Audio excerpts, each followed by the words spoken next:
روی تاکسی ها دست گذاشتیم. مگه تاکسی برای من چه پولی میخواد بیاره بده؟ من دیدم که از شهرستان همه اومدن رفتن زیر پلا خوابیدن. مشکل تو این تاکسی ها وجود داره. با پراید اومده توش کثیف، مردمش معلوم نیست کی هستش. آفرین، این یعنی رفا. چی بود اون پراید های قدیمی؟ همه چرگند، آدمایی که توش میشستن همه عوضی، معلوم نبود با اون قیافه‌شون بوگند. فقط ما خوبیم.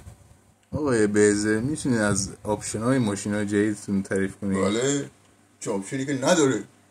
این ماشین وای فای رایگان داره، این ماشین کولر داره، این ماشین رابین هود پخش میکنه. دیگه ببینم، حالا دفترچش خارجیه بعدم میخونم براتون. آپشن های زیادی داره این ماشین. برق تولید میکنه حتی گاهی برقی، یعنی ایشو. بله، فکر روشن. یه دقیقه فکر روشن به ما چی میگه؟ گاهی هم حالا طبق برنامه پیش نمیره. برق مثلا ساعت 1 میگم میره، ساعت 3 میره. ما میایم اینجا برق باید شارژ.